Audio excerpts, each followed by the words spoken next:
Hello दोस्तों, कैसे हैं आप सभी। तो जैसा कि अपन ने डिस्कशन किया था कि हमें बैंक ऑडिट आज ही खत्म करना है, तो फर्स्ट पार्ट अपन मॉर्निंग में पढ़ चुके हैं।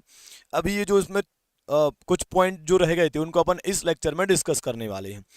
टोटल 40 एस्पेक्ट हम पढ़ने वाले थे, जिसमें 28 अपन ने फर्स्ट लेक्चर में कवर कर लिए।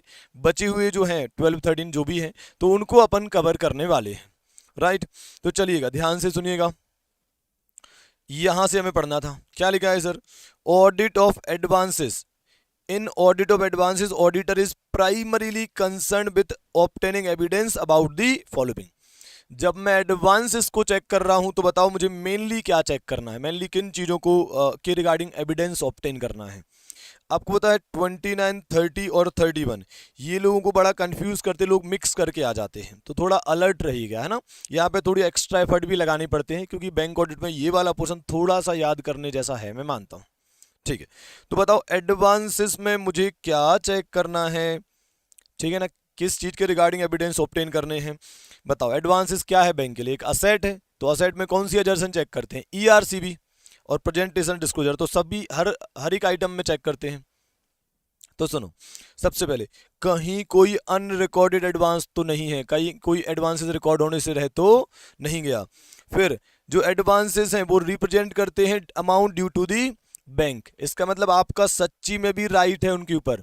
अगर बैंक ने किसी को उधार दिया है तो ऑब्वियसली बैंक का राइट है कि उसको, जिसको उधार दिया है उससे पैसा वापस लेना है ना। तो कुछ भी छूटा नहीं है, कंप्लीटनेस, नो अनरिकॉर्डेड एडवांसेस।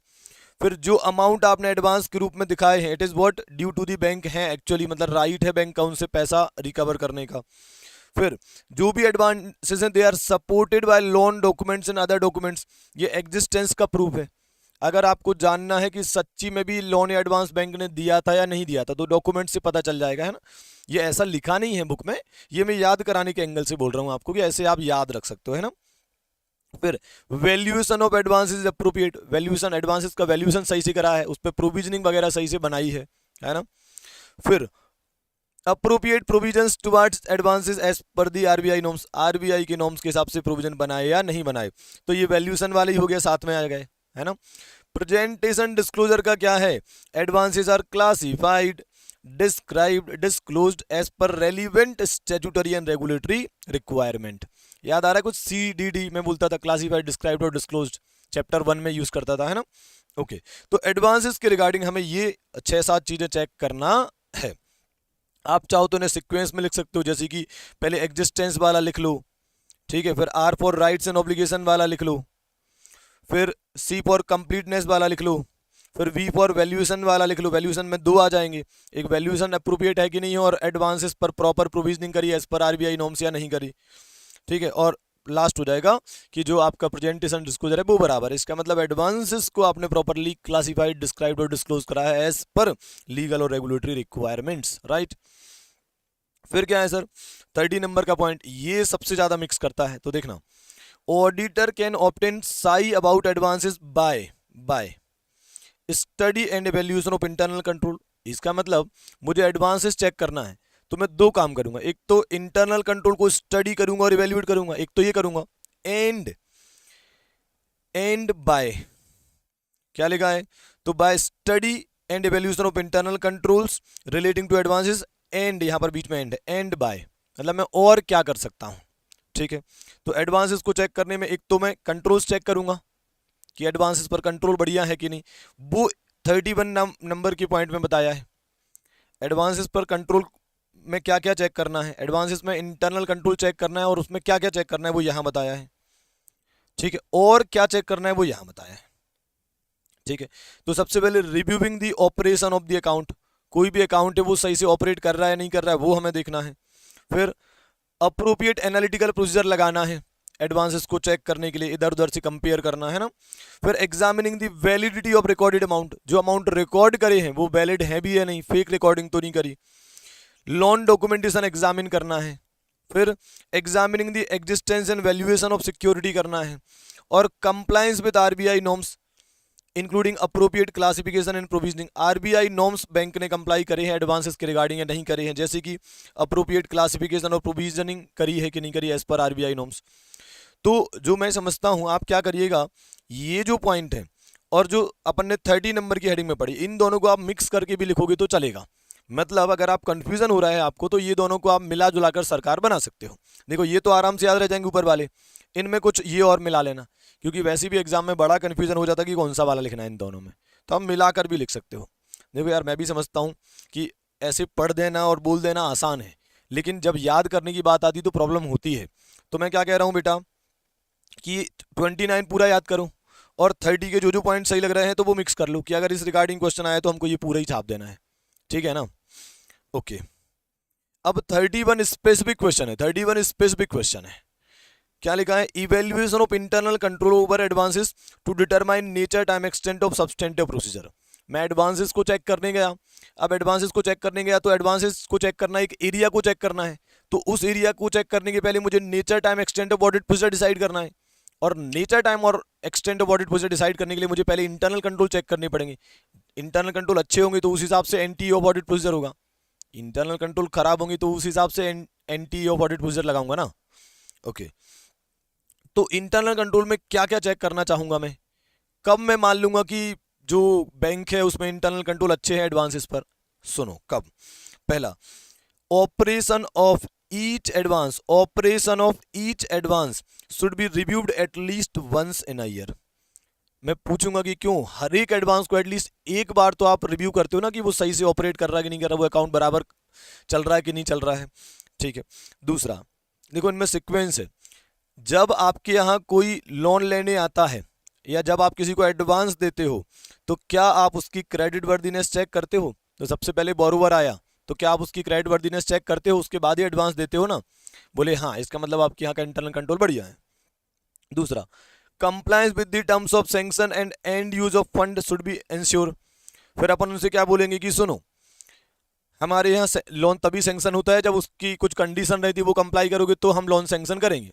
देखो मेरा फोकस समझाने पे कम है, याद कराने पे ज़्यादा है अभी, है ना, अपन रिवीजन में है। Compliance with the terms of section and and use of fund should be ensured, मतलब हम पूछेंगे तुम इस पैसे का क्या करोगे, एंड यूज ऑफ फंड क्या करने वाले हो, प्लस हमारे यहाँ सैंक्शन की कुछ कुछ कंडीशन रहेंगी, वो आप कंप्लाई करोगे तो हम आपको लोन डिसबर्स करेंगे, नहीं तो नहीं डिसबर्स करेंगे, नहीं देंगे लोन।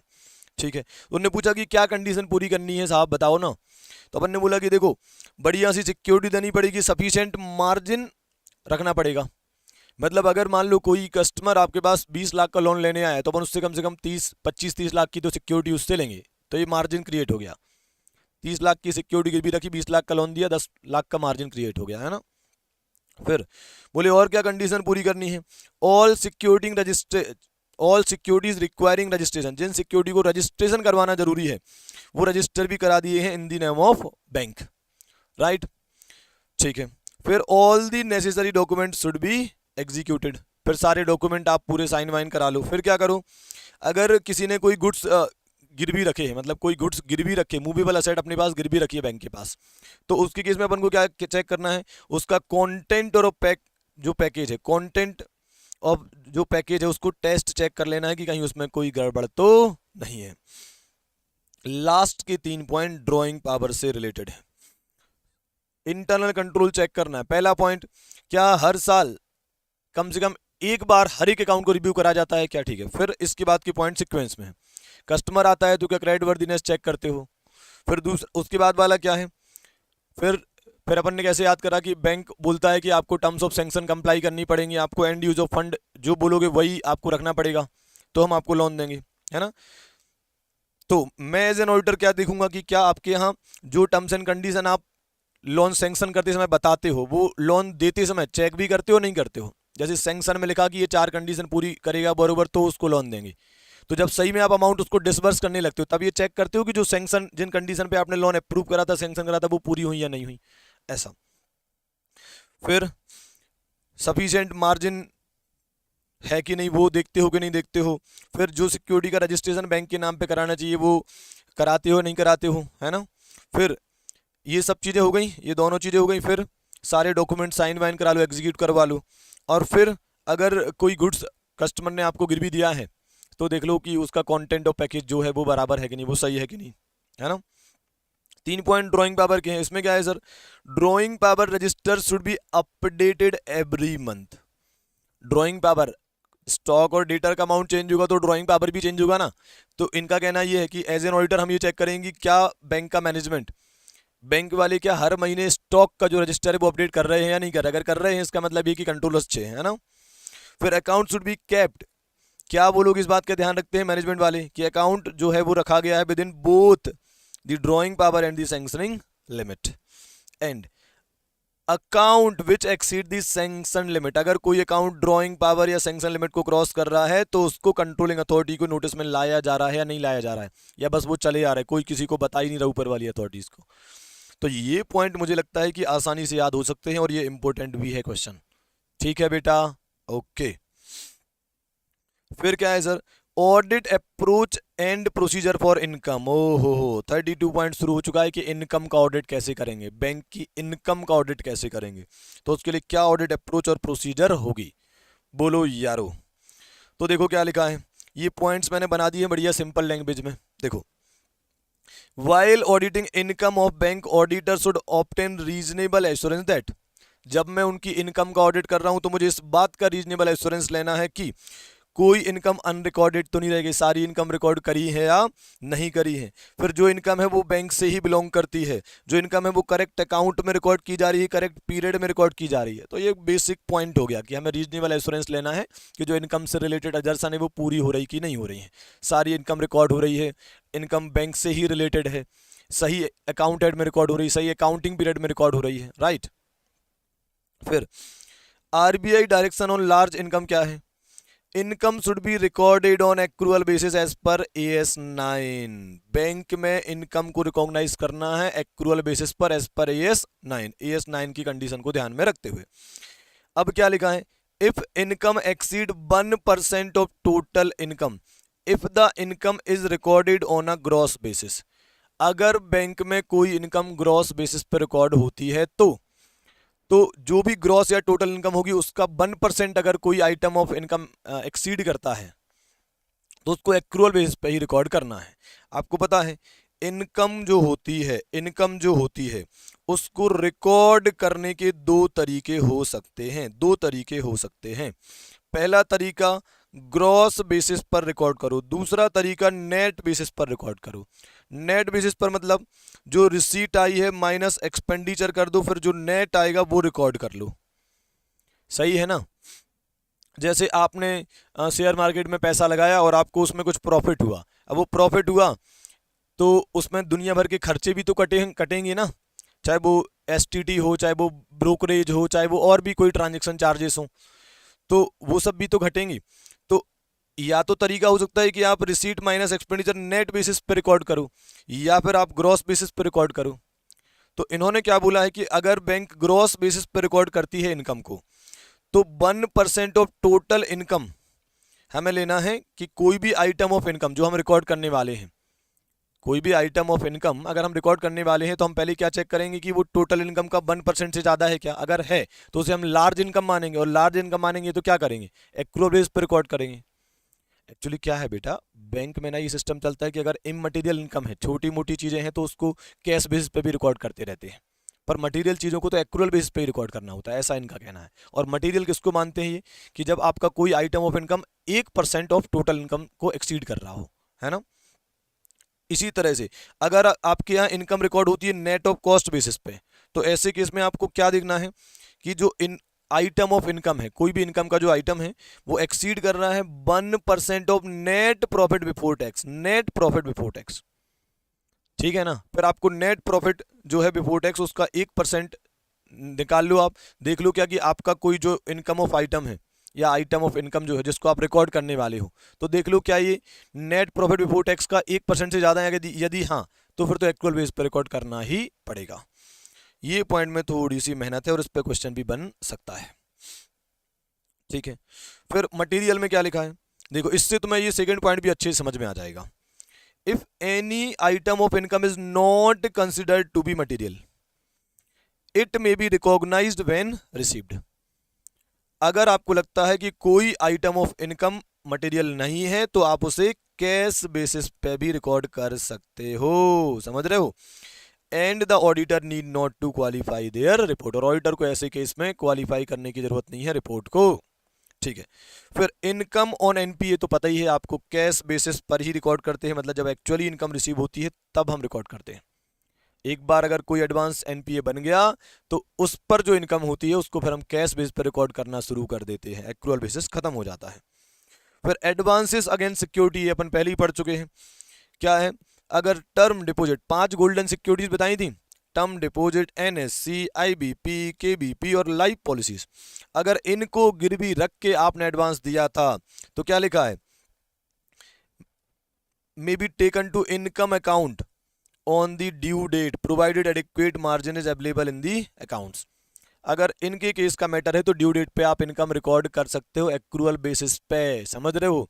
ये एनपीए नहीं बनते हैं जब तक एडिक्वेट मार्जिन अवेलेबल है, समझ रहे हो। इन 5 सिक्योरिटी के केस में आपको पैसा नहीं भी आ रहा है तो भी आपको एनपीए दिखाने की जरूरत नहीं है, प्रोविजन बनाने की जरूरत नहीं है। कब तक, जब तक कि एडिक्वेट मार्जिन अवेलेबल है। मैंने बताया था ना कि अगर आपने 5 लाख का किसी को लोन दिया है और उसकी 6 लाख की एफडी गिरवी रखी है तो यार आपका लॉस कभी हो ही नहीं सकता, आपका एडवांस एनपीए बन ही नहीं सकता है भाई। 5 लाख पे इंटरेस्ट चार्ज करते जाओगे तब भी 6 लाख की एफडी ली है ना आपने, तो 1 लाख तक तो तब भी सेफ है अपन, 1 लाख तक तो अपन एक्रूअल बेस पर रिकॉर्ड कर ही सकते हैं, है ना।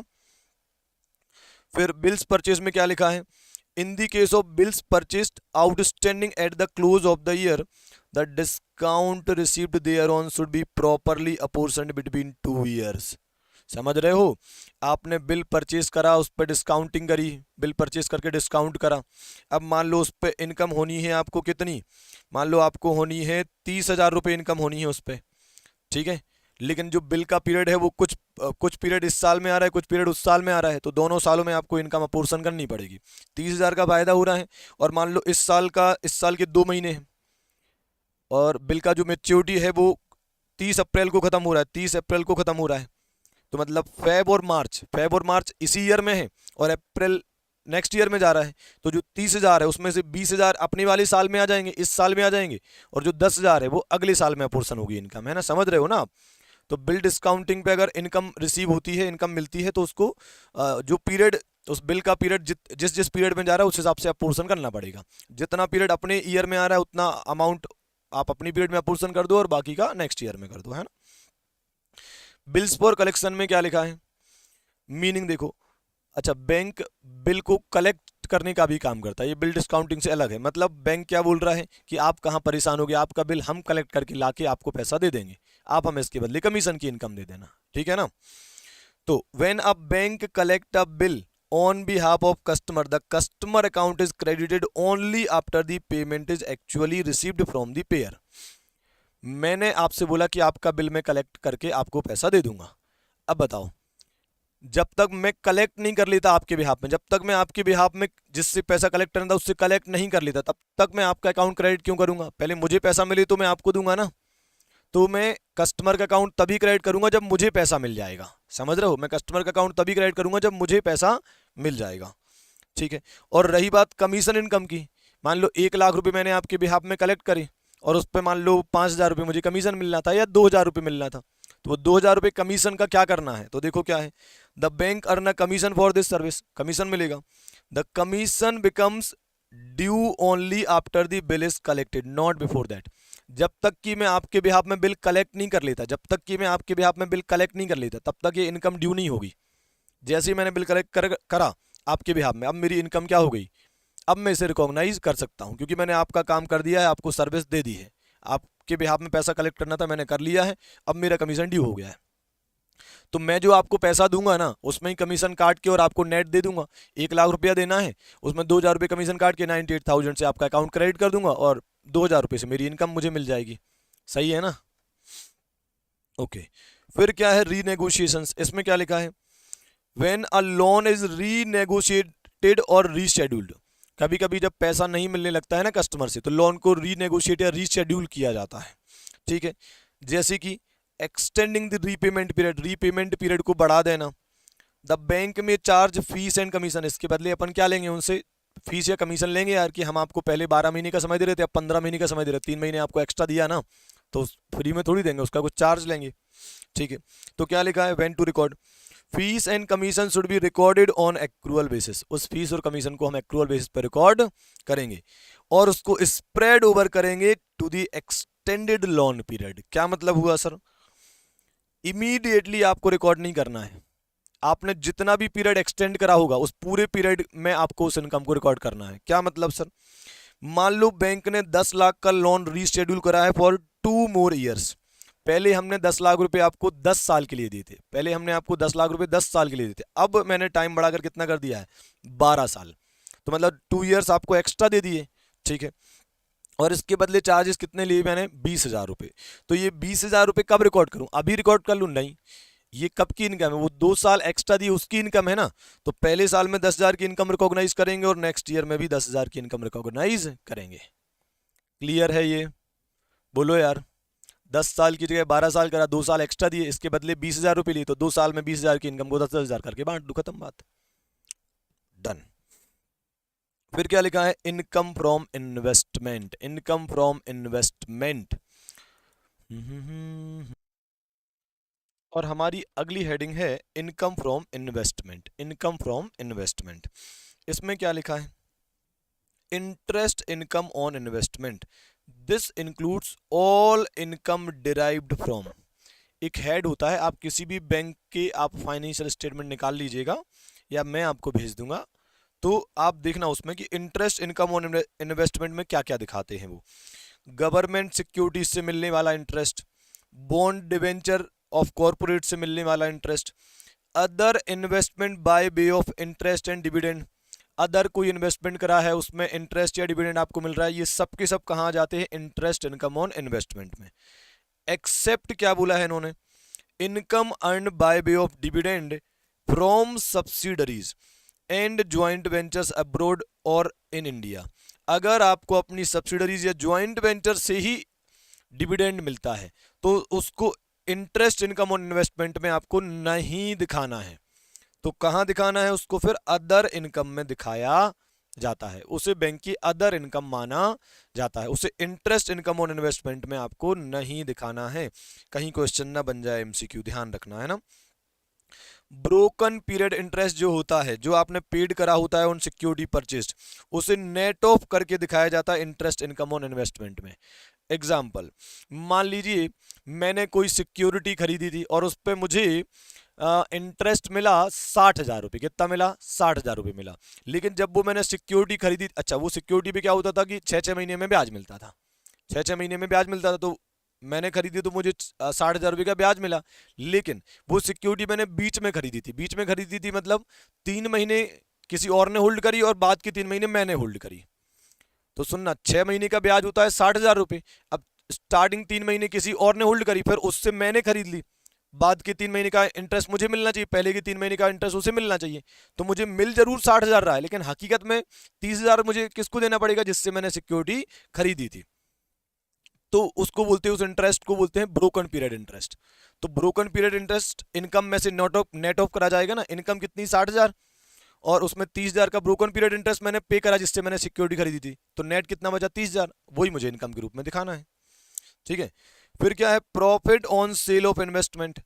अगर आपने इन्वेस्टमेंट बेचा है और उस पर आपको प्रॉफिट या लॉस हुआ है, तो सुनिएगा, बैंक का ये रेगुलर काम है। Investment are dealt in the course of banking activity, ये बैंक के लिए नॉर्मल काम है, ठीक है। और इसलिए इसको भी प्रॉफिट एंड लॉस अकाउंट में दिखाया जाता है। कहाँ? अदर इनकम में। इसे भी अदर इनकम का ही पार्ट माना जाता है। अगर आपको इन्वेस्टमेंट के बेचने पर सेल इन्वेस्टमेंट की सेल करने पर प्रॉफिट या लॉस होता है तो उसे भी अदर इनकम में दिखाया जाता है, P&L में ले जाया जाता है।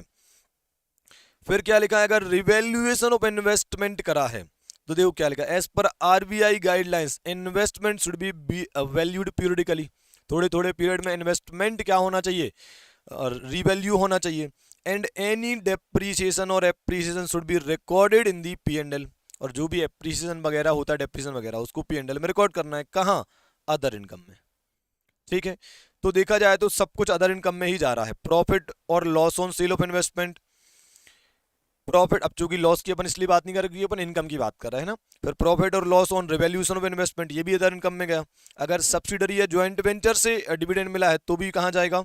अदर इनकम में जाएगा। तो इंटरेस्ट इनकम ऑन इन्वेस्टमेंट में केवल क्या जा रहा है? जो इनकम आपको मिल रही है गवर्नमेंट सिक्योरिटी से, बॉन्ड डिवेंचर से, या कहीं और इन्वेस्ट करने से इंटरेस्ट रेट मिल रहा है, तो ये सब आ जाता है कहां पर, इंटरेस्ट इनकम ऑन इन्वेस्टमेंट में। चलो तो अब बात करते हैं अपन रिवर्सल ऑफ इनकम पर, रिवर्सल ऑफ इनकम पर, जो कि बहुत इंपॉर्टेंट है। ठीक है, क्या है sir? Reversal of interest income. अगर कोई एडवांस एनपीए बन जाता है तो जितनी भी इनकम आपने आज तक क्रेडिट करी थी वो सब की सब आपको रिवर्स करनी पड़ेगी या फिर प्रोवाइड फॉर करनी पड़ेगी, चाहे फिर वो गवर्नमेंट गारंटीड एडवांसेस क्यों ना हो। ठीक है, फिर क्या लिखा है? Reversal of other income. अगर किसी कस्टमर का अकाउंट एनपीए बन जाता है तो उससे मिलने वाली अदर इनकम जो होती है, चाहे वो कमीशन फीस हो, जो भी हो, उसको भी आपको क्या करना पड़ता है? अगर आपने एक्रूअल बेस पे बुक कर लिया था तो उसको भी आपको रिवर्स करना पड़ेगा। Fees and commission income should be reversed if it stops accruing during the current period. फिर क्या लिखा है? Reversal of wrongly recognise income. अगर आपसे कोई इनकम गलती से रिकॉग्नाइज हो गई है तो उसको भी आपको रिवर्सल करना पड़ेगा, उसको भी रिवर्स करना पड़ेगा। फिर reversal after communication from borrower. अगर कभी कोई कस्टमर क्या करता है, कंप्लेन करता है बैंक से कि बैंक ने क्या करा है, ओवर चार्ज कर लिया है इंटरेस्ट। कस्टमर पे इंटरेस्ट, कस्टमर से इंटरेस्ट चार्ज करना था 10,000, आपने चार्ज कर दिया 12,000, तो आपकी 2,000 से एक्स्ट्रा इनकम रिकॉग्नाइज हो गई है।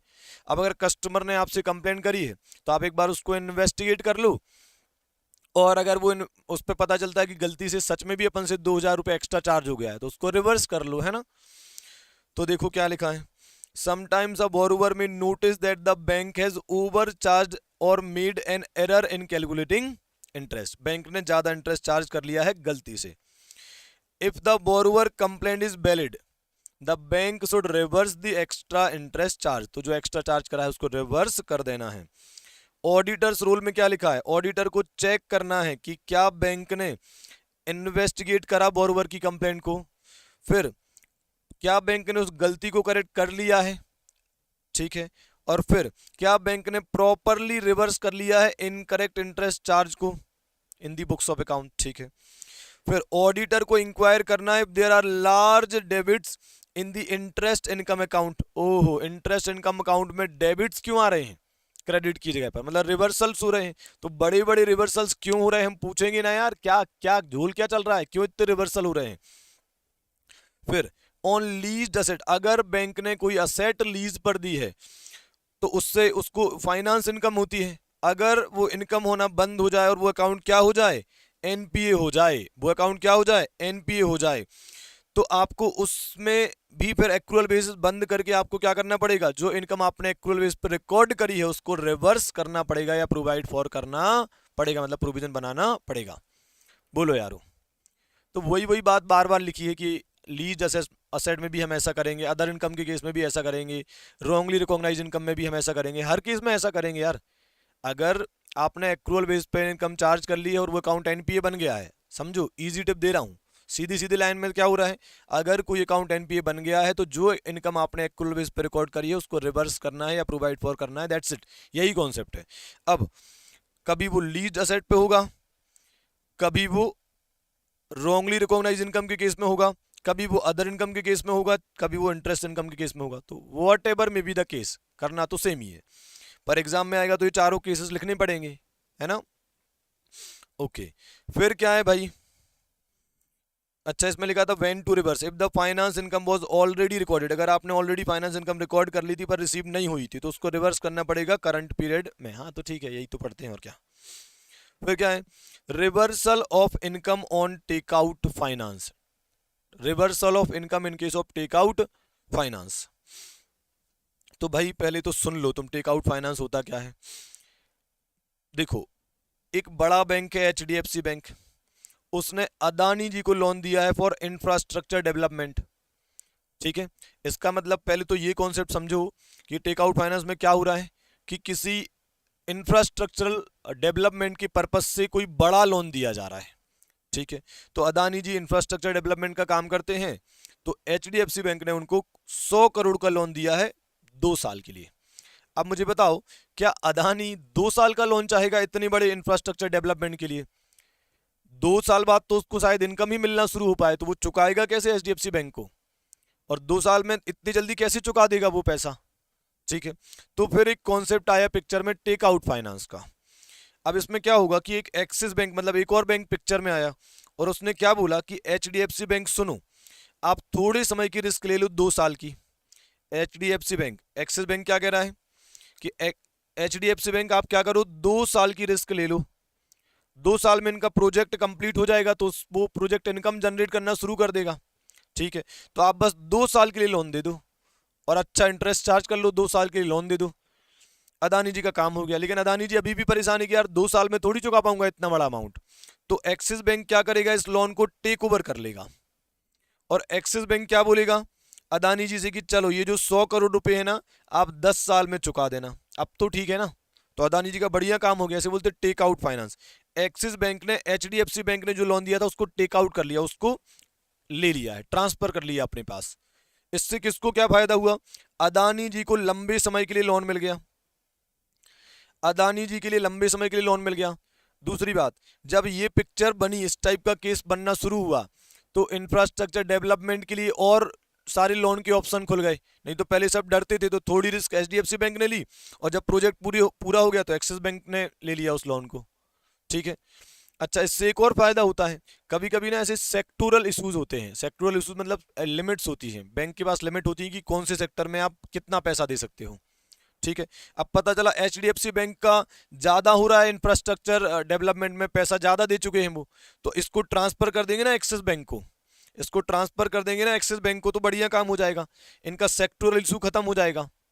एक्सिस बैंक को बढ़िया जमा जमा या लोन का ग्राहक मिल जाएगा, कस्टमर मिल जाएगा। सही है ना। ओके, तो ये हो गया आपका टेक आउट फाइनेंस। अब पढ़ के देख लेते हैं, what is take out finance. Take out finance is when one lender gives a loan for a project, जैसे कि एचडीएफसी बैंक, एचडीएफसी बैंक है ना अपने एग्जांपल में, but transfer it to another lender, मतलब एक्सिस बैंक को transfer कर देते हैं वो से आफ्टर अ सर्टेन पीरियड, मतलब 2 साल बाद। ठीक है, this help the original lender, HDFC bank को क्या हेल्प मिल गई इससे, avoid holding the loan for too long. HDFC bank को 10 साल तक होल्ड नहीं करना, उसने तो बस 2 साल होल्ड करना है, तो लंबे समय तक लोन को होल्ड करने की रिस्क एचडीएफसी बैंक की खत्म हो गई, तो उनकी फाइनेंशियल रिस्क भी खत्म हो गई। लंबे समय तक जब होल्ड ही नहीं करना पड़ेगा तो लंबे समय तक रिस्क ही नहीं रहेगी। 2 साल चलाओ लोन और पूरा पैसा वापस मिल गया, एक्सिस बैंक ने एचडीएफसी बैंक को दे दिया, तो उसकी तो लिक्विडिटी रिस्क खत्म हो गई, इतना सारा पैसा तुरंत मिल गया 2 साल में। Why is it needed, large infrastructure project like highways power plant need long term loans. Long जो आपके कहना चाहिए इंफ्रास्ट्रक्चर प्रोजेक्ट होते हैं उनके लिए तो लंबे समय का लोन चाहिए यार, क्योंकि वो बहुत समय बाद तो इनकम जनरेट करना शुरू करते हैं, और इतना सारा पैसा कोई कम समय में थोड़ी चुका सकता है, तो लॉन्ग टर्म का लोन चाहिए होता 10 साल से 20 साल। ठीक है, bank usually gives loan using short term deposit. अब बताओ, बैंक जो लोन देती है वो शॉर्ट टर्म डिपॉजिट से देती है, तो आप सोचो कि अब मेरे पास जो लोगों ने पैसा डिपॉजिट करा है वो 5 साल के लिए करा है। ठीक है, 5 साल बाद वो अपनी डिपॉजिट वापस ले लेंगे, तो मैं किसी को 10 साल 15 साल के लिए लोन कैसे दे दूं। मैं किसी को 15 साल के लिए लोन दूंगा, 5 साल बाद मुझे लौटाना है जिससे मैंने लिया था, तो 100 करोड़ यहां से लिया, 5 साल बाद ये लौटाना है, ये 100 करोड़ तो मैंने किसी को 15 साल के लिए दे दिया, तो लौटाऊं कैसे, फंस जाऊंगा ना। तो ये भी एक इशू आता है, तो ये इशू भी सॉल्व हो जाता है कि थोड़े पीरियड के लिए मैंने दे दिया लोन और बाकी पीरियड के लिए दूसरा बैंक दे देगा, तो बढ़िया काम हो गया है ना। एक मिसमैच वाला काम खत्म हो गया। देखो लिखा भी है, this this creates a mismatch, इससे मिसमैच क्रिएट होता है। कैसे मिसमैच क्रिएट हो रहा है, 5 साल के लिए डिपॉजिट लिया है और किसी को 15 साल के लिए लोन दे दिया, तो मुझे 5 साल में लौटाना है और मिलना मुझे कब है, 15 साल बाद, है ना। तो this creates a mismatch, bank need to repay deposits before the loan is fully repaid. Loan अभी मिला नहीं और डिपॉजिट वापस करनी है ना। ठीक है, take out loans are commonly used in property development. ठीक है, समझ गए ना आप क्या हो रहा है। If the borrower fails to repay, if the borrower fails to repay the loan, अगर सुनो यही तो मेन पॉइंट है, यही मेन है, सुनो सुनो सुनो। If the borrower fails to repay and the loan become NP, अगर मान लो ऐसा लोन बोरोवर चुकाने में गड़बड़ कर दे, लोन ना चुका पाए और वो अकाउंट बन जाए एनपीए। ठीक है, जिसे बैड लोन भी कहते हैं। तो the original bank should not recognise interest income. Original bank मतलब एचडीएफसी बैंक को कब तक इनकम को रिकॉग्नाइज नहीं करना है, जब तक कि वो एक्चुअली रिसीव ना हो जाए। तो ये तो पहले ही पढ़ लिया था सर कॉन्सेप्ट। उसमें क्या है सर, अगर एक बार कोई अकाउंट एनपीए बन गया तो उस पर होने वाली इनकम फिर तभी रिकॉग्नाइज करते हैं जब वो एक्चुअली रिसीव होती है। हाँ, तो वही कॉन्सेप्ट यहाँ भी लगना है।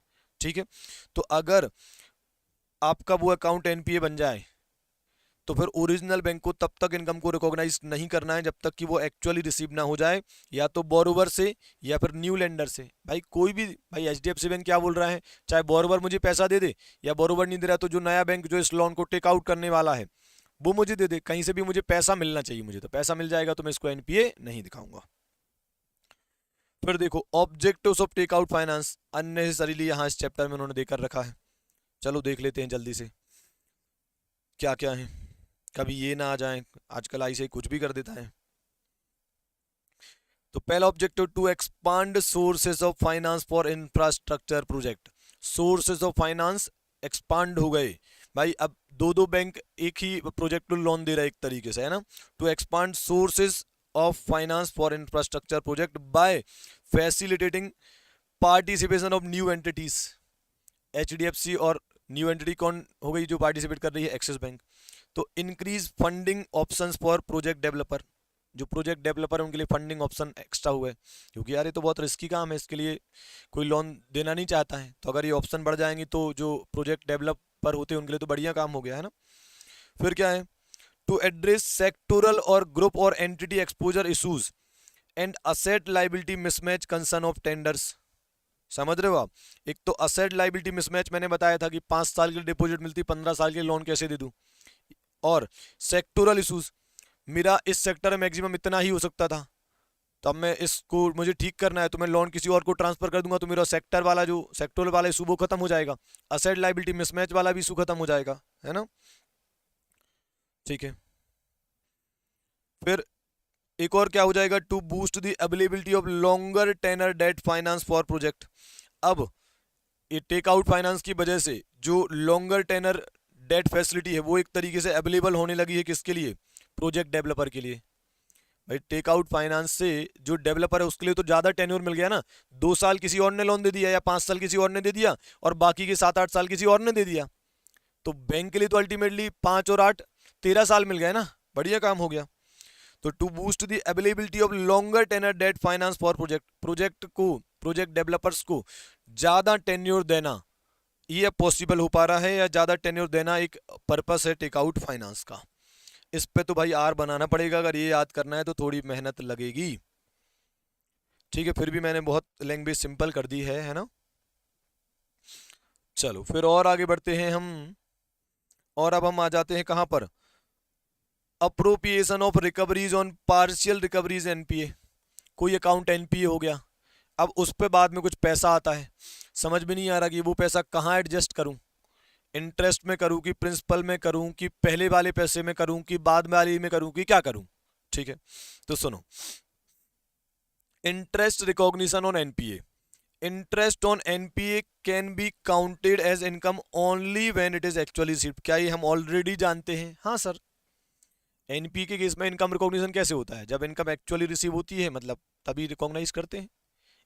जब तक अकाउंट एनपीए नहीं हुआ तब तक एक्रूअल बेसिस चलेगा, एक मोमेंट अकाउंट बिकम्स एनपीए उसके बाद क्या करना है, इनकम को कैश बेसिस पे रिकॉग्नाइज करते हैं। फिर नो फ्रेश लोन पर इंटरेस्ट पेमेंट, क्या मतलब, if the borrower pays interest using a new loan or additional credit from the same bank, the interest should not be recorded as income. बताओ, मुझे तुमसे 50,000 रुपए की ईएमआई चाहिए थी, तुम नहीं दे पा रहे थे तो मैंने तुमको एक फ्रेश लोन दे दिया, अब तुमने उस फ्रेश लोन से मेरी ईएमआई चुका दी, तो बोले ये नहीं चलेगा, ये नहीं चलेगा, है ना। No fresh loan for interest payment. ऐसे केस में फिर उस जो मान लो फ्रेश लोन दिया है और उससे अगर आपने कोई हमारी ईएमआई चुकाई है तो हमारे पैसे से हमारी पैसा चुका रहे हो, तो इसको फिर हम क्या करेंगे, इस ऐसे इंटरेस्ट को हम इनकम के रूप में रिकॉग्नाइज नहीं करेंगे। This ensure that the bank does not inflate its income artificially, ये तो झूठ तरीके से इनकम बढ़ाना हो गया। If no clear agreement for adjustment, ठीक है, मतलब एनपीए हो गया अकाउंट और अब पैसा आ रहा है, तो तो अब कहाँ एडजस्ट करें वो पैसा, प्रिंसिपल में कि इंटरेस्ट में, पहले वाले पैसे में कि बाद वाले पैसे में, कि क्या करना क्या है। तो अगर कोई क्लियर एग्रीमेंट नहीं है, या तो एग्रीमेंट होगा बैंक और कस्टमर के बीच में कि ऐसी सिचुएशन में क्या करा जाएगा, और अगर ऐसा कोई एग्रीमेंट नहीं है तो क्या होगा। If there is no clear agreement between the bank and the borrower about how the repayment should be used, कोई क्लियर एग्रीमेंट नहीं है कि कैसे रीपेमेंट को यूज करना है टुवर्ड्स प्रिंसिपल और इंटरेस्ट, तो the bank should follow a consistent and uniform policy adjust for adjusting the repayment. फिर भाई तुम जो भी पॉलिसी यूज करो, तुम जो भी ये कह रहे हैं कि अगर कोई एग्रीमेंट नहीं है तो फिर आप कोई ना कोई पॉलिसी अपने हिसाब से यूज करोगे, वो AS9 वाली पॉलिसी यूज करते हैं। तो जो भी आप पॉलिसी यूज करो वो कंसिस्टेंट और यूनिफॉर्म बेसिस पे फॉलो करना, फिर जो भी पॉलिसी फॉलो करो वही कंसिस्टेंटली फॉलो करना, ठीक है। और वो पॉलिसी कौन सी होगी, तो भाई सबसे अप्रोप्रिएट पॉलिसी क्या होगी, is to recognise the income as per AS9। तो अगर कोई क्लियर अग्रीमेंट नहीं है तो जो भी पैसा आएगा उसको कैसे एडजस्ट करेंगे, एज पर AS9 हम इनकम को रिकॉग्नाइज करेंगे, यही सबसे बेस्ट पॉलिसी होगी, और इसी पॉलिसी को हम कंसिस्टेंट और यूनिफॉर्म मैनर में यूज करेंगे, ठीक है।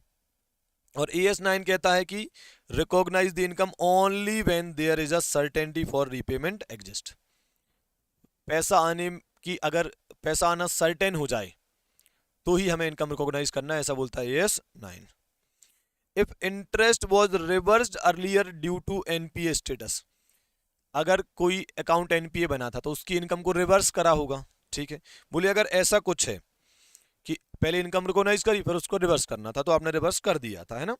तो अब क्या लिखा है, it should be accounted when repayment certainty is established. फिर भाई दोबारा अगर आप रिकॉग्नाइज कर रहे हो, एक बार रिकॉग्नाइज करके रिवर्स कर चुके हो, अब दोबारा अगर आप इस इनकम को रिकॉग्नाइज करना चाहते हो तो भाई तभी करना जब रीपेमेंट सर्टेनिटी एकदम स्टेब्लिश हो जाए, फिक्स हो जाए कि पैसा आना ही है, तो ही रिकॉग्नाइज करना दोबारा, नहीं तो मत करना, ठीक है। तो ये कुछ छोटी छोटी बातें हैं। फिर क्या है सर, मेमोरेंडम अकाउंट क्या होता है, मेमोरेंडम अकाउंट क्या होता है, क्या लिखा है, if a loan becomes NPA that is stop counting interest as income, अगर कोई अकाउंट NPA बन जाए तो उस अकाउंट पे जो इंटरेस्ट मिलना है उसको आप रिकॉर्ड करना बंद कर देते हो, फिर तभी रिकॉर्ड करते हो जब कैश बेसिस पर रिकॉग्नाइज होता है। लेकिन but you can keep a side note for tracking, लेकिन आप उसको क्या करो, अलग से आप लिखते चलो, उसका रिकॉर्ड तो रखना पड़ेगा ना, अपन कस्टमर से निकलवाएंगे ना वो पैसा, ऐसा भूल थोड़ी जाएंगे यार। तो 90 दिनों का अकाउंट NPA बन गया तो चलो मानते हैं अब हम इस इनकम को, इस इंटरेस्ट इनकम को एक्चुअल बेस पर रिकॉग्नाइज नहीं करेंगे, लेकिन हम भुला थोड़ी देंगे, हम तो कस्टमर के पीछे अपने रिकवरी एजेंट लगाए रहेंगे और उसका रिकॉर्ड मेंटेन करेंगे, अलग से रिकॉर्ड मेंटेन करेंगे, क्योंकि हमें तो वो भी पैसा कलेक्ट करना है, ठीक है। पढ़ के देखते हैं, on an account turning NPA bank should reverse the interest already charge, ठीक है, and not collected by debiting P&L account and stop further application of interest. मतलब अगर कोई अकाउंट NPA बन जाए तो पहली बात तो जो इनकम आपने ऑलरेडी रिकॉग्नाइज कर रखी है उसको आपको रिवर्स करना है, और इसके बाद से आपको इंटरेस्ट को तभी रिकॉग्नाइज करना है जब वो एक्चुअली रिसीव हो जाए, अदरवाइज आपको इंटरेस्ट को रिकॉग्नाइज नहीं करना है। ये तो कितनी बार पढ़ चुके, जब से बार बार यही तो बोल रहा हूँ रिपीटेडली, ठीक है। However, बैंक में continue to record such accrued interest, लेकिन बैंक क्या कर सकते हैं, इस इंटरेस्ट को, इस एक्रूड इंटरेस्ट को रिकॉर्ड कर सकते हैं, कहां पर, इन अ मेमोरेंडम अकाउंट, एक कच्चा अकाउंट अलग से बना लो और उसमें ये वाला पूरा रिकॉर्ड रखते रहो, ठीक है, फॉर कंट्रोल पर्पस। तो मेमोरेंडम अकाउंट कोई बुक्स ऑफ अकाउंट का पार्ट नहीं है, तो कंट्रोल पर्पस के लिए अपन ने अलग से एक रिकॉर्ड बना लिया कि यार अब ये जो पैसा फंस गया है इसका अलग ट्रैक रिकॉर्ड रखेंगे और इस पे काम करते रहेंगे। मेन बुक्स में तो हमने इनकम रिकॉग्नाइज अब नहीं करना है जब तक कि कैश में एक्चुअली इनकम रिकॉग्नाइज ना हो जाए, मतलब कैश में जब तक इनकम कलेक्ट ना हो जाए। फिर for the purpose of computing gross advances, for the purpose of computing gross advances, interest recorded in the memorandum account should not be taken into account। क्या मतलब हुआ, ग्रॉस एडवांसेस क्या होता है भाई, ग्रॉस एडवांसेस क्या होता है कि आपको हमने जो एडवांस दिया था उस पे अगर इंटरेस्ट भी एक्रू हो गया है और वो नहीं मिला है तो वो इंटरेस्ट भी जुड़ जाता है, तो टोटल ग्रॉस एडवांसेस बन जाता है। अब मान लो अगर कोई ऐसा इंटरेस्ट है जो NPA वाले अकाउंट का है तो उसको ग्रॉस एडवांस में हम फिर नहीं इंक्लूड करेंगे। नॉर्मली क्या होता है, प्रिंसिपल प्लस इंटरेस्ट एक्रू हो गया तो इंटरेस्ट भी जुड़ गया। तो हमने आपको 5 लाख का लोन दिया था, इंटरेस्ट एक्रू हो गया 50,000, तो 5,50,000 अब ग्रॉस एडवांस कहलाएगा। लेकिन ऐसा आपको कम नहीं करना है, अगर कोई अकाउंट एनपीए बन गया तो उसका जो इंटरेस्ट होता है वो आपको ग्रॉस एडवांस में इंक्लूड नहीं करना है। ठीक है, लिखा भी है interest accrued on NPA should not be included in gross advances. ठीक है, it is not the part, अच्छा ये क्या लिखा है, ये तो आपके मेमोरेंडम अकाउंट के लिए लिखा है, it is not the part of financial statement, it is made just for controlling purpose. ठीक है, क्या यहां तक की बातें क्लियर हैं? क्या मेमोरेंडम अकाउंट क्लियर है? बोलो यारो, बोलो बोलो बोलो। चलिए, तो बैंक ऑडिट के रिवीजन को अपन आगे बढ़ाते हैं और अब बात करते हैं ऑडिट ऑफ एक्सपेंसेस की। ठीक है, इसमें देखिए सर, जो बैंक के एक्सपेंसेस होते हैं वो नॉर्मली 3 कैटेगरीज में डिवाइड किए गए हैं। एक तो है इंटरेस्ट एक्सपेंस, दूसरा है ऑपरेटिंग एक्सपेंस और तीसरा है प्रोविजंस एंड कॉन्टिजेंसीज। तो इंटरेस्ट एक्सपेंस क्या होंगे भाई? लोगों ने बैंक के पास डिपॉजिट कराया होगा तो बैंक को उस डिपॉजिट पर इंटरेस्ट पे करना पड़ेगा। अगर आरबीआई का पैसा बैंक के पास रखा है तो बैंक उस वाले मतलब आरबीआई के पैसे पर भी इंटरेस्ट पे करेगा। किसी और बैंक का पैसा ले रखा है अपन ने तो उस पर भी अपन को इंटरेस्ट पे करना पड़ेगा। ठीक है ना, डन। तो चाहे पब्लिक का पैसा रखा हो, चाहे आरबीआई का, चाहे दूसरे बैंक्स का, अपन को उस पर इंटरेस्ट पे करना पड़ेगा और वो अपना होगा इंटरेस्ट एक्सपेंसेस। राइट, फिर ऑपरेटिंग एक्सपेंस, जैसे कि रेंट है बैंक का, बैंक की ब्रांचेस का, या फिर टैक्सेस है, लाइटिंग है, प्रिंटिंग स्टेशनरी है, एम्प्लॉइज को पेमेंट है, ये सब चीजें आ जाती है ना। फिर आते हैं प्रोविजंस एंड कंटिजेंसीज, तो प्रोविजंस फॉर असेट हो सकता है, प्रोविजन फॉर टैक्सेशन हो सकता है। ठीक है, मेन है ऑडिट अप्रोच क्या होगी इंटरेस्ट एक्सपेंस को एग्जामिन करने के लिए। इंटरेस्ट के एक्सपेंस को कैसे चेक करेंगे? हमें ये तीनों को चेक करने की बात करनी है। इसको कैसे चेक करेंगे, ऑपरेटिंग एक्सपेंस को कैसे चेक करेंगे और प्रोविजंस एंड कंटिजेंसीज को कैसे चेक करेंगे। सितंबर 24 के एग्जाम में ये वाला पोर्शन आया हुआ है। ठीक है, बहुत आसान है, कोई प्रॉब्लम नहीं है। देखो क्या लिखा है, सबसे पहले अपन बात करते हैं इंटरेस्ट एग्जामिन का ऑडिट, सॉरी इंटरेस्ट एक्सपेंस का ऑडिट कैसे किया जाएगा। राइट, तो क्या लिखा है, in carrying out an audit of interest expense the auditor is primarily concerned with assessing the overall reasonableness of the amount of interest expense। आपको ओवरऑल रीजनेबलनेस चेक करना है कि जो इंटरेस्ट है ओवरऑल रीजनेबल है या नहीं है। कैसे चेक करोगे? तो देखो यार, नॉर्मली 3 टाइप की डिपॉजिट्स होती है, एफडी, रेकरिंग डिपॉजिट्स और सेविंग डिपॉजिट्स। तो ये 3 टाइप की डिपॉजिट, अच्छा इसमें इन तीनों की रेट तो अलग अलग होती ही है। जैसे एफडी की रेट अलग है, रेकरिंग डिपॉजिट की अलग है और सेविंग की अलग है। इनमें भी आप देखो तो एफडी में भी अलग अलग रेट्स होते हैं, अलग अलग टाइप की एफडीज होती हैं। सेविंग पे भी अलग अलग हो सकते हैं रेट्स। तो ऐसे समझो आप कि कुल मिलाकर तीनों टाइप की डिपॉजिट पे तो रेट अलग अलग होते ही हैं। और अगर आप नॉर्मली एफडी में देखेंगे तो उसमें तो उसके एफडी भी अलग अलग तरीके के रेट की होती है ना।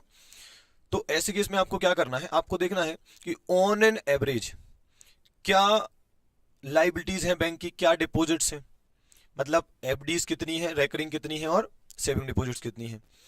उनमें आपको क्या करना है, जो भी आपका एवरेज इंटरेस्ट रेट है उससे मल्टीप्लाई करना है, तो एक इंटरेस्ट का एक्सपेंस निकल के आ जाएगा। तो उस इंटरेस्ट एक्सपेंस को आप कंपेयर करेंगे किससे? जो इंटरेस्ट एक्सपेंस बैंक ने फाइनेंशियल स्टेटमेंट में दिखाया उससे कंपेयर कर लो तो पता चल जाएगा। फिर से बोल रहा हूं, 3 टाइप की डिपॉजिट है, तीनों टाइप की डिपॉजिट ले लो, मतलब उनका एवरेज अमाउंट ले लो कि कितना आउटस्टैंडिंग है और रेट से मल्टीप्लाई कर दो। तो एक एफडी पर कितना इंटरेस्ट पे करा वो आ जाएगा, आरडी पर कितना करा वो आ जाएगा, सेविंग बैंक पर कितना पे करा वो आ जाएगा। फिर तीनों का टोटल करो तो जो इंटरेस्ट एक्सपेंस आएगा उसको आप कंपेयर करना किससे? जो टोटल इंटरेस्ट एक्सपेंस बैंक ने दिखाया उससे। तो एक आपको पता चल जाएगा कि इंटरेस्ट एक्सपेंस रीजनेबल है या नहीं। अनाप शनाप डेविएशन अगर आएगा तो फिर उसके लिए रिगार्डिंग हमें सोचना पड़ेगा। राइट, एक सेकंड, इसको अपन थोड़ा सा साइलेंट कर दे फोन को। ओके, फिर अगला पॉइंट क्या लिखा है, the auditor should also compare the average rate of interest paid on the relevant deposit with the corresponding figures of the previous year. बहुत सिंपल पॉइंट है, आपने अलग अलग टाइप के डिपॉजिट्स पर, मतलब अलग अलग टाइप के डिपॉजिट्स होते हैं, 3 टाइप के बताए मैंने, तो उन पर आपने क्या एवरेज रेट ऑफ इंटरेस्ट पे करा है और इन रेट को आपको प्रीवियस ईयर से कंपेयर करना है। और अगर कोई मटेरियल डिफरेंस हो तो वो आपको एनालाइज करना है कि डिफरेंस क्यों आ रहा है। ठीक है। नॉर्मली संभावना है कि हो सकता है रेट्स बड़ी हों, क्योंकि आजकल लोग शेयर मार्केट की तरफ डाइवर्ट हो रहे हैं, अलग अलग इन्वेस्टमेंट अपॉर्चुनिटीज को एक्सप्लोर कर रहे हैं लोग। तो थोड़ा सा अब बैंक अट्रैक्ट करने के लिए क्या कर सकती है कि डिपॉजिट्स पर ज़्यादा इंटरेस्ट दे सकती है। तो हमें तो बस ये देखना है कि इस साल अलग अलग टाइप की डिपॉजिट्स पे क्या इंटरेस्ट रेट पे करा है, उसको कंपेयर करना है लास्ट ईयर से। अगर मेजर डिफरेंसेस हैं तो एनालाइज करना है कि डिफरेंसेस जेन्युइन हैं, आरबीआई के नॉर्म्स के हिसाब से है, या फिर कुछ अनाप शनाप गलत सलत कर रखा है। ठीक है। फिर क्या लिखा है, the auditor should obtain outstanding balances and interest rate for each quarter from the bank. अब ये क्वार्टर वाला पार्ट आ गया, यहां पर मंथ ऑन मंथ वाला आएगा। ये ईयर ऑन ईयर था, तो यहां लिख दे रहा हूं ईयर ऑन ईयर बेसिस। ठीक है। ये हो जाएगा क्वार्टर ऑन क्वार्टर बेसिस, ये हो जाएगा मंथ ऑन मंथ बेसिस। ठीक है।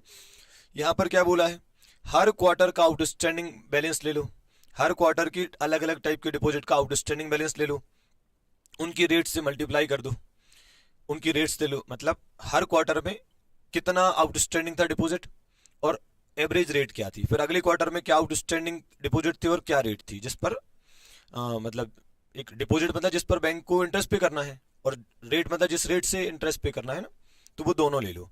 फिर उन दोनों की मदद से आप क्या करो, एक वेटेड एवरेज रेट निकाल लो, वेटेड एवरेज इंटरेस्ट रेट निकाल लो। ठीक है। ये देखो निकाल ली। फिर क्या करना है, आपको इस वेटेड एवरेज इंटरेस्ट रेट को कंपेयर करना है actual average rate of interest से। कैसे करोगे, आप साल भर के इंटरेस्ट एक्सपेंस निकाल लो और एनुअल आउटस्टैंडिंग बैलेंस को डिवाइड करो, मतलब साल भर में इंटरेस्ट का एक्सपेंस कितना हुआ डिवाइड बाय साल भर में आउटस्टैंडिंग कितने थे इनटू 100, तो निकल के आ जाएगा ना कि इतने डिपॉजिट पर कितना इंटरेस्ट का खर्चा हुआ, एक रेट निकल के आ जाएगा। ठीक है। तो उससे हम कंपेयर कर देंगे भाई, सीधी सी बात है, क्वार्टर का आउटस्टैंडिंग इनटू क्वार्टर का रेट, फिर अगले क्वार्टर का आउटस्टैंडिंग इनटू क्वार्टर का रेट। तो जब आप ऐसा करोगे तो इससे आपका एक वेटेड एवरेज इंटरेस्ट रेट निकल आएगा। ठीक है। साल भर का वेटेड एवरेज इंटरेस्ट रेट निकल आएगा। इसको आप किससे कंपेयर कर रहे हो, साल भर का इंटरेस्ट एक्सपेंस डिवाइड बाय साल भर के आउटस्टैंडिंग इन साल भर के आउटस्टैंडिंग डिपॉजिट इनटू 100। दोनों रेट अप्रोक्स बराबर ही आना चाहिए, क्योंकि चारों क्वार्टर का इंटरेस्ट एक्सपेंस और साल भर का इंटरेस्ट एक्सपेंस लगभग दोनों बराबर ही होना चाहिए ना, मतलब अंदाज, मतलब थोड़ा बहुत डिफरेंस तो आएगा, पर मेजर डिफरेंस आ रहा मतलब प्रॉब्लम है ना। तो आपको क्वार्टर ऑन क्वार्टर भी कुछ एनालिसिस करना है। फिर मंथ ऑन मंथ में क्या बताया है आपको, मंथ ऑन मंथ जो कॉस्ट एनालिसिस है, कॉस्ट एनालिसिस मतलब बैंक अगर इंटरेस्ट पे कर रही है तो इंटरेस्ट पे करना तो बैंक के लिए कॉस्ट है ना, तो उन्होंने उसको कॉस्ट वर्ड यूज कर दिया कि आपको मंथ ऑन मंथ भी कॉस्ट एनालिसिस करना है, मतलब हर महीने इंटरेस्ट एक्सपेंस बढ़ रहा है घट रहा है, मेजर डिफरेंस तो नहीं आ रहा है, डिफरेंस आ रहा है तो क्यों आ रहा है, वो करना है आपको। ठीक है। फिर क्या लिखा है, हाँ फिर आ जाते हैं अपन यहां पर, the auditor should on a test check basis verify the calculation of interest. ये ध्यान रखना, हो सकता है ये अलग से पूछ ले, कैलकुलेशन ऑफ इंटरेस्ट कैसे चेक करेंगे। ठीक है। बैंक ने कैलकुलेशन करा होगा ना इंटरेस्ट का, तो वो कैलकुलेशन कैसे चेक करें। सबसे पहले तो हम ये देखेंगे क्या बैंक ने सारी डिपॉजिट पर जो बैलेंस शीट डेट के दिन आउटस्टैंडिंग थी, क्या ऑल डिपॉजिट पर इंटरेस्ट प्रोवाइड फॉर करा है, क्या ऑल डिपॉजिट पे इंटरेस्ट प्रोवाइड फॉर करा है या कैलकुलेट करा है, कोई डिपॉजिट रह तो नहीं गई। दूसरा, क्या जो इंटरेस्ट रेट थी वो बैंक के इंटरनल रेगुलेशंस प्लस आरबीआई की डायरेक्शंस प्लस जो डिपॉजिट होल्डर के साथ अग्रीमेंट था उनके हिसाब से इंटरेस्ट रेट ली गई थी। ठीक है। नॉर्मली मान लो कि जैसे एफडी है, तो एफडी पर क्या इंटरेस्ट रेट पे कराया आपने, क्या वो आरबीआई के हिसाब से है, क्या वो बैंक की पॉलिसी रेगुलेशंस के हिसाब से है, और जो पॉलिसी होल्डर के साथ अग्रीमेंट था उसके हिसाब से है कि नहीं है। फिर जो सेविंग अकाउंट पर आपने इंटरेस्ट पे करे हैं, क्या वो आरबीआई के और बैंक के जो इंटरनल रूल्स हैं उनके हिसाब से है। फिर जो आपने इंटर ब्रांच बैलेंस होते हैं, एक बैंक का दूसरे ब्रांच के पास बैलेंस, या दूसरे बैंक का अपने ब्रांच में जो बैलेंस रहता है, दूसरा बैंक नहीं कहना चाहिए, दूसरा ब्रांच कहना चाहिए। इंटर ब्रांच बैलेंस हो सकता है ना कि दूसरी ब्रांच का हमारे पास बैलेंस है ऐसा, तो उस पर जो आपने इंटरेस्ट पे करा है, इंटर ब्रांच बैलेंस की बात कर रहा हूं, इंटर बैंक नहीं है ना, ये अंदर की बात है, मतलब ये समझो आप। So interest on inter branch balances has been provided at the rates prescribed by the head office और आरबीआई। ठीक है। तो तीन टाइप के रेट हुए एक तरीके से, एफडी के रेट्स, सेविंग बैंक के रेट, और इंटर ब्रांच बैलेंसेस पर जो रेट चार्ज करे हैं वो।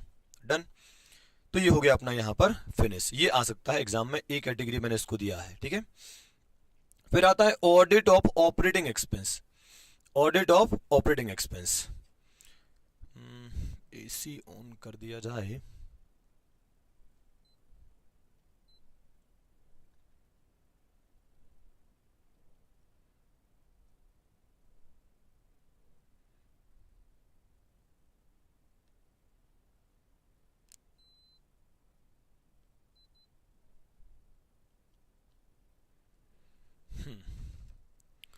चलो, ऑडिट ऑफ ऑपरेटिंग एक्सपेंस में क्या चेक करना है? सबसे पहले हमें चेक करना है कि internal control system relating to operating expense बढ़िया है कि नहीं, उसको इवेल्युएट करना है। प्लस उसमें बोला है स्पेशली इंटरनल कंट्रोल में चेक करना है ऑथोराइजेशन प्रोसीजर। ठीक है, और सर हम इंटरनल कंट्रोल क्यों चेक कर रहे हैं? ताकि हम आगे की जो मतलब अदर ऑडिट प्रोसीजर है उनका नेचर टाइम एक्सटेंड डिसाइड कर सके। तो ये तो हमारे बच्चों को पता ही होगा कि हम पहले इंटरनल कंट्रोल चेक करते हैं, फिर उसके हिसाब से फर्दर ऑडिट प्रोसीजर या जो भी आगे की ऑडिट प्रोसीजर है उनका नेचर टाइम एक्सटेंड डिसाइड करते हैं। तो सबसे पहले क्या हो गया? System of internal control check करना है including authorisation procedure. What is authorisation procedure? यार कोई भी खर्चा करोगे तो कोई भी कर देगा उठा के, उसको कोई तो ऑथोराइज करेगा, कोई तो अप्रूव करेगा, तब जाके वो खर्चा होगा ना। तो ये एक तरीके से इंटरनल कंट्रोल का एग्जांपल है कि जब भी कोई खर्चा किया जाएगा तो कोई बड़ी अथॉरिटी या जो भी कॉम्पिटेंट अथॉरिटी है वो उसको ऑथोराइज करेगी। तो पहला पॉइंट क्या हो गया सारे बच्चे जल्दी बताओ? ऑथोराइजेशन प्रोसीजर, या फिर यूं कहो कि system of internal control evaluate करना है ताकि आगे की ऑडिट प्रोसीजर का नेचर टाइम एक्सटेंड डिसाइड कर सके। दूसरा है डाइवर्जेंट ट्रेंड। किनका? मेजर आइटम ऑफ एक्सपेंस का, मतलब जो बैंक के बड़े बड़े ऑपरेटिंग एक्सपेंस हैं, देखो कहीं उनमें कोई डाइवर्जेंट ट्रेंड है, अगर है तो उसको एग्जामिन करो। कहीं ऐसा तो नहीं कि बड़े बड़े आइटम्स ऑफ एक्सपेंस में डाइवर्जेंट ट्रेंड दिखाई दे रहा है, अगर ऐसा है तो एग्जामिन करो कि क्यों। डाइवर्जेंट ट्रेंड क्या है सर? ये नॉर्मली जो ट्रेंड में जाना चाहिए एक्सपेंस, अगर उसके अपोजिट जा रहे हैं तो फिर वो डाइवर्जेंट ट्रेंड है। जैसे कोई पर्टिकुलर खर्चा इस बार बढ़ना चाहिए था, जैसे एम्प्लॉय कॉस्ट बढ़ना चाहिए थी क्योंकि नए एम्प्लॉयज अपॉइंट करे थे और इंक्रीमेंट भी हुए थे सैलरीज में, तो फिर तो 99% चांस क्या 100% ही चांस है कि एक्सपेंस बढ़ने चाहिए थे, पता चला कम हो रहे, तो ये तो डाइवर्जेंट ट्रेंड हो गया। ठीक है, तीसरा क्या है? Perform substantive analytical procedure in respect of these expenses, मतलब अब आपको एनालिटिकल प्रोसीजर लगाना है इन एक्सपेंस के रिगार्डिंग। कौन से एक्सपेंस के रिगार्डिंग? ऑपरेटिंग एक्सपेंस के रिगार्डिंग, राइट। कैसे करोगे? तो आपको क्या करना है, जो टोटल ऑपरेटिंग एक्सपेंसेस हैं और ऊपर हर एक खर्चे को रखते जाना। जैसे for example depreciation, total expense, total operating expense का कितना परसेंट है? मान लो 10% है। ऐसी सैलरी की अगर अपन बात करें तो वो टोटल ऑपरेटिंग एक्सपेंस का कितना परसेंटेज है? ऐसी रेंट, तो वो टोटल ऑपरेटिंग एक्सपेंस का कितना परसेंटेज है? ये ऐसे परसेंटेज आपको निकाल लेने हैं और उन परसेंटेज को कंपेयर करना है आपको लास्ट ईयर से। तो आपको एक रफ आइडिया मिल जाएगा कि कोई एक्सपेंस में कोई गड़बड़ तो नहीं है, क्योंकि नॉर्मली ये परसेंटेज मैच होना चाहिए, सेम होना चाहिए नॉर्मली। ठीक है, फिर verify expenses with reference to supporting document. ये तो सबसे इजी और सबसे बढ़िया, ये तो वाउचिंग कहलाता है। अगर कोई खर्चा हुआ है तो उसका सपोर्टिंग डॉक्यूमेंट होगा ना। भाई इलेक्ट्रिसिटी बिल पे करा है, अमाउंट दिखाया है, तो उसका बिल तो होगा ना, तो उससे टैली कर लेंगे, है ना। और उसका कैलकुलेशन वगैरह भी हम चेक कर सकते हैं। तो सिंपल शब्दों में आप यहां से पढ़ सकते हो, सबसे पहले इंटरनल कंट्रोल का सिस्टम चेक करो ताकि आगे की ऑडिट प्रोसीजर का एनटी डिसाइड कर सको। दूसरा, अगर डाइवर्जेंट ट्रेंड दिखाई दे रहा है मेजर आइटम ऑफ एक्सपेंसेस में, तो क्या करो? उनको एग्जामिन करो। फिर सब्सटेंटिव एनालिटिकल प्रोसीजर लगाओ ताकि रीजनेबलनेस ऑफ एक्सपेंस पता चल जाए। ठीक है, और सपोर्टिंग डॉक्यूमेंट से चेक करो, जो भी अमाउंट या जो भी एक्सपेंस इन्होंने दिखाए हैं उसको सपोर्टिंग डॉक्यूमेंट से चेक करो। Done, okay. अब बढ़ते हैं हम आगे। For audit of provisions and contingencies, auditor ने क्या चेक करना है, कैसे चेक करना है? ये तो सितंबर 24 में आया था, बहुत सिंपल है। आपके लिए बच जाते इस टाइम के लिए तो बढ़िया रहता, बट ठीक है कोई बात नहीं, अपने लिए कोई और इजी क्वेश्चन आ जाएगा। प्रोविजंस एंड कंटिजेंसीज में क्या चेक करना है? तो सबसे पहला पॉइंट क्या लिखा है? Ensure that compliances for various regulatory requirement for provisioning as content in the various circulars have been fulfilled. मतलब क्या हुआ? प्रोविजंस के रिगार्डिंग जो भी रेगुलेटरी रिक्वायरमेंट्स बनाई गई हैं, क्या उन सबको बैंक ने कंप्लाई करा है या नहीं करा है? देखो बैंक के केस में ना आरबीआई अलग अलग सर्कुलर्स इशू करता रहता है, उनमें लिखा होता है कि प्रोविजन कितना बनाना, कैसे बनाना, ऐसी कुछ बातें हो सकती हैं। प्रोविजंस के रिगार्डिंग कुछ रिक्वायरमेंट्स हो सकती हैं, तो हमें ये चेक करना है कि जो भी प्रोविजनिंग बैंक ने की है क्या वो रेगुलेटरी रिक्वायरमेंट के हिसाब से है या नहीं है, मतलब रेगुलेटरी रिक्वायरमेंट्स जो सर्कुलर के माध्यम से बताई गई हैं उन सबको कंप्लाई बैंक ने करा है या नहीं करा है। दूसरी बात, आपको क्या करना है, obtain an understanding as to how the bank computes provisions on standard asset, non performing asset.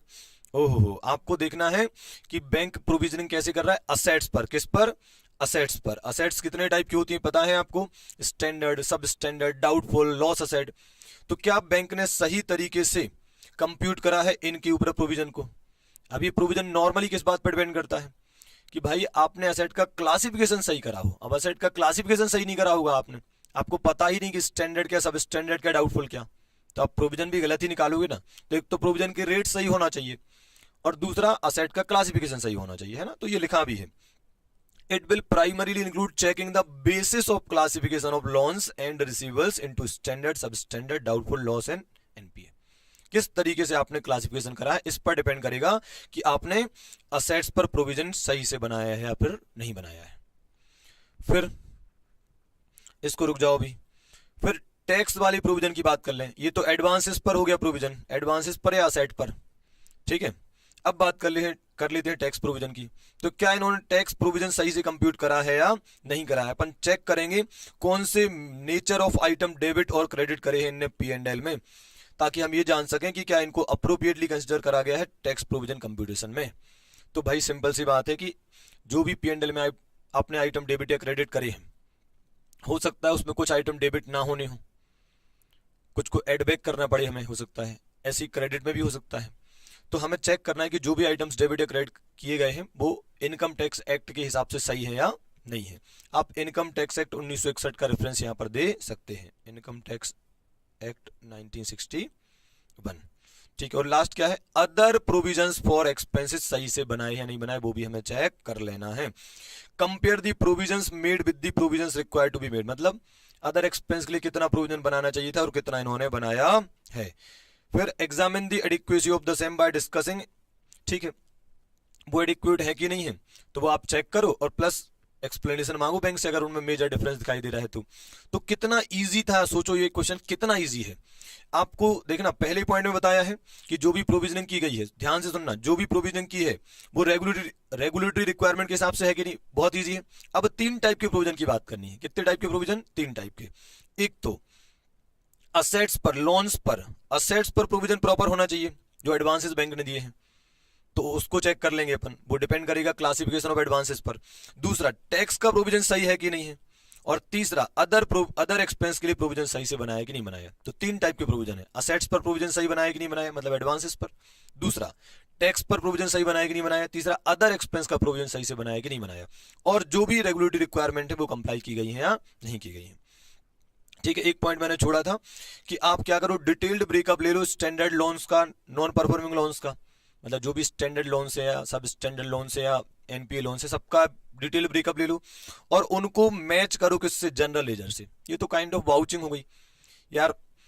Ledgers में जो बैलेंसेस हैं वही दिखना चाहिए फाइनेंशियल स्टेटमेंट में, तो वो आप टैली कर सकते हो। तो उनसे पूरा शेड्यूल, पूरा ब्रेकअप ले लो सारे एडवांसेस का और मैच करो जनरल लेजर से, सही दिखाया या नहीं दिखाया, है ना। तो आसान है, ये नहीं भी लिखोगे तो भी चलेगा, है ना। Last point, disclosure of PPI. PPI आपको पता है लास्ट ईयर आपसे कोई एक्सपेंस या इनकम में कहीं पर भी कोई गड़बड़ हो गई, गलती हो गई है, तो उसको सही करने के लिए इस साल आप पीपीआई के नाम से उसे दिखा सकते हो। तो इन्होंने ये बोला है कि जो बैंक का P&L है वो कहां बताया है, 3rd schedule to the banking regulation act 1949। ये तो सही बात है सर, बैंकिंग रेगुलेशन एक्ट 1949 के 3rd शेड्यूल का फॉर्म बी जो है उसमें P&L का फॉर्मेट बताया है, फॉर्म ए में बैलेंस शीट का बताया है, ठीक है। ऐसे ही तो अपनी कंपनी एक्ट में भी है ना। बोले ये जो है ना, मतलब बैंकिंग रेगुलेशन एक्ट जो है वो स्पेसिफिकली नहीं बताता है रिगार्डिंग पीपीआई। मतलब एक तरीके से आप यूं समझ लो कि बैंक वाला जो एक्ट है, बैंकिंग रेगुलेशन एक्ट 1949, उसमें तो पीपीआई का डिस्क्लोजर कैसे करना है या उसको कैसे दिखाना है इस बारे में कुछ भी नहीं बताया गया है। इस वजह से आप ये डिस्क्लोजर जहां आपको ठीक लगे आप अपने हिसाब से दे सकते हो। इसका मतलब AS5 को फॉलो करो, उस हिसाब से डिस्क्लोजर दे दो, क्योंकि बैंकिंग वाले एक्ट में तो स्पेसिफिकली कुछ भी नहीं बताया है।